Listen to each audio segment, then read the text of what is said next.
Universe Books. Answers about life.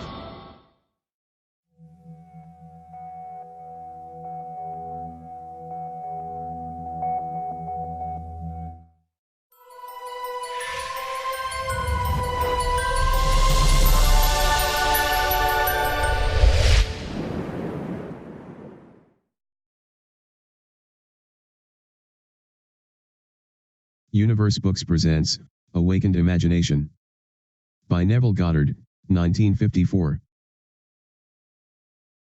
To Bill. Imagination, the real and eternal world of which this vegetable universe is but a faint shadow. What is the life of man but art and science? William Blake, Jerusalem. Imagination is more important than knowledge. Albert Einstein, on Science. Chapter 1. Who is your imagination? I rest not from my great task to open the eternal worlds, to open the immortal eyes of man inwards into the worlds of thought, into eternity ever expanding in the bosom of God, the human imagination. Blake, Jerusalem 5, verses 18 to 20. Certain words in the course of long use gather so many strange connotations that they almost cease to mean anything at all. Such a word is imagination. This word is made to serve all manner of ideas, some of them directly opposed to one another. Fancy, thought, hallucination, suspicion, indeed, so wide is its use and so varied its meanings, the word imagination has no status nor fixed significance. For example, we ask a man to use his imagination, meaning that his present outlook is too restricted and therefore not equal to the task. In the next breath we tell him that his ideas are pure imagination, thereby implying that his ideas are unsound. We speak of a jealous or suspicious person as a victim of his own imagination, meaning that his thoughts are untrue. A minute later we pay a man the highest tribute by describing him as a man of imagination. Thus the word imagination has no definite meaning. Even the dictionary gives us no help. It defines imagination as 1. The picturing power or act of the mind, the constructive or creative principle, 2. A phantasm, 3. An irrational notion or belief, 4. Planning, plotting or scheming as involving mental construction. I identify the central figure of the Gospels with human imagination, the power which makes the forgiveness of sins, the achievement of our goals, inevitable. All things were made by him, and without him was not anything made that was made. John 1, verse 3. There is only one thing in the world: imagination, and all are deformations of it. He is despised and rejected of men, a man of sorrows, and acquainted with grief. Isaiah 53, verse 3. Imagination is the very gateway of reality. Man, said Blake, is either the ark of God or a phantom of the earth and of the water. Naturally, he is only a natural organ subject to sense. The eternal body of man is the imagination, that is, God himself, the divine body. Jesus, we are his members. I know of no greater and truer definition of the imagination than that of Blake.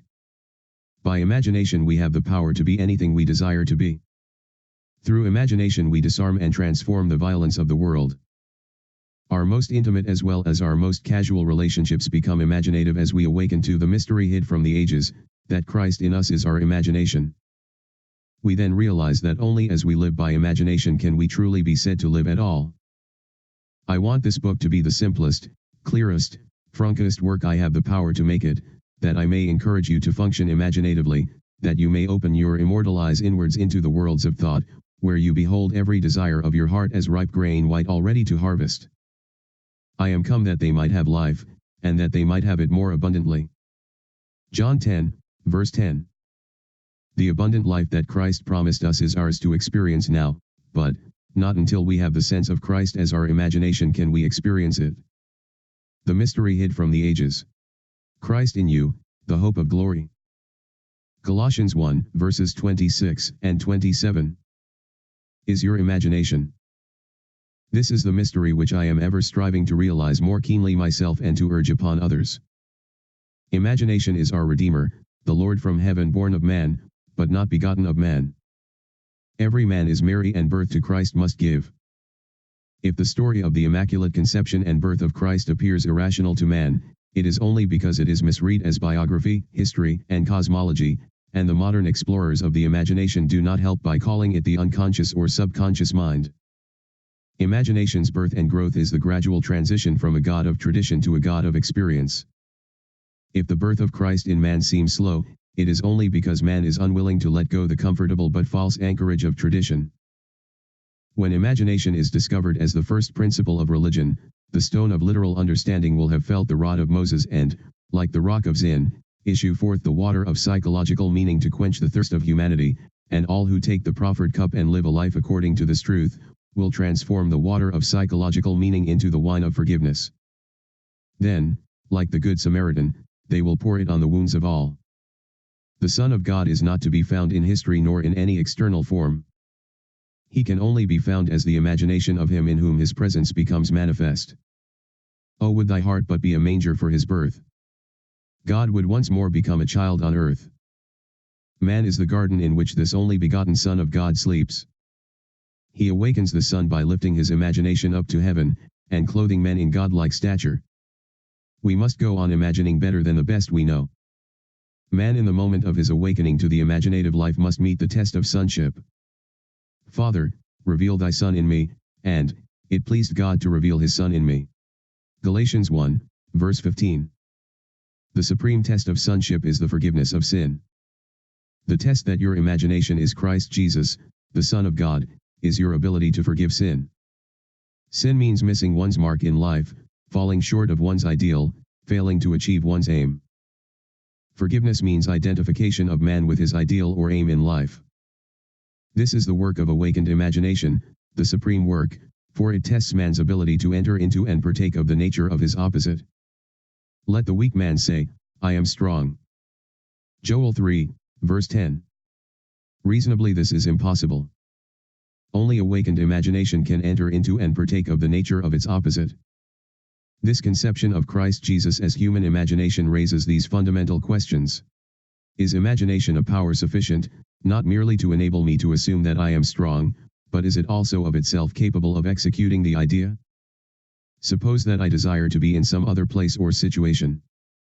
Could I, by imagining myself into such a state and place, bring about their physical realization? Suppose I could not afford the journey, and suppose my present social and financial status oppose the idea that I want to realize. Would imagination be sufficient of itself to incarnate these desires? Does imagination comprehend reason? By reason I mean deductions from the observations of the senses. Does it recognize the external world of facts? In the practical way of everyday life, is imagination a complete guide to behavior? Suppose I am capable of acting with continuous imagination, that is, suppose I am capable of sustaining the feeling of my wish fulfilled, will my assumption harden into fact? And, if it does harden into fact, shall I on reflection find that my actions through the period of incubation have been reasonable? Is my imagination a power sufficient, not merely to assume the feeling of the wish fulfilled, but is it also of itself capable of incarnating the idea? After assuming that I am already what I want to be, must I continually guide myself by reasonable ideas and actions in order to bring about the fulfillment of my assumption? Experience has convinced me that, an assumption, though false, if persisted in, will harden into fact, that continuous imagination is sufficient for all things, and all my reasonable plans and actions will never make up for my lack of continuous imagination.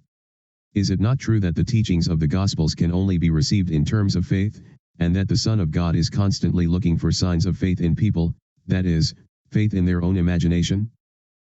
Is not the promise, believe that ye receive and ye shall receive? Mark 11, verse 24, the same as imagine that you are, and you shall be? Was it not an imaginary state in which Moses endured, as seeing him who is invisible? Hebrews 11, verse 27.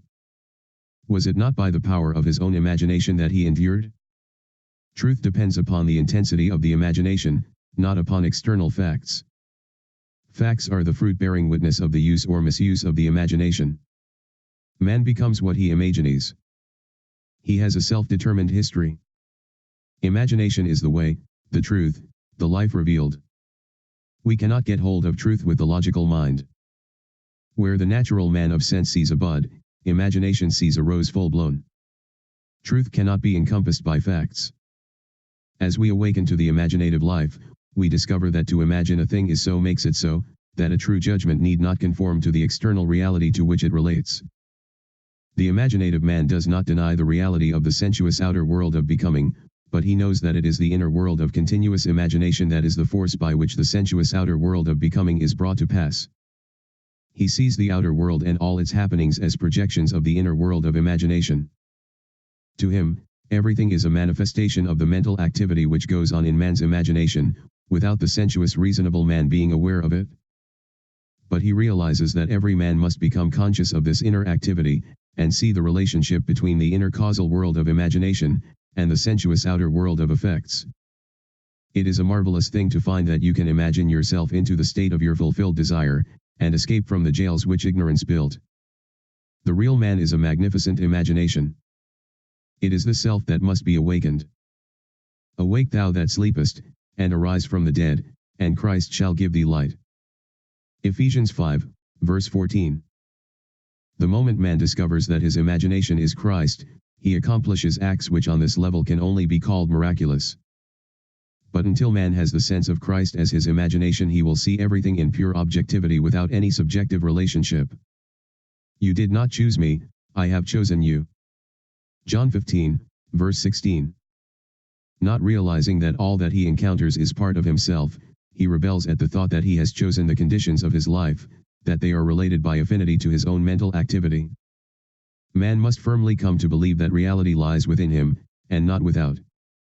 Although others have bodies, a life of their own, their reality is rooted in you, and ends in you, as yours ends in God. Congratulations, you have finished this first part of this book. It means that your willpower is above the average. There are secret truths that you must know, the second video is waiting for you. But first, please, share an insight that this book brought to you. Maybe you don't know, but your point of view may help a lot of people. If you light a lamp for someone else, it will also brighten your path. Buddha. Remember to download your ebook PDF and to subscribe as well. Thank you, we will meet again.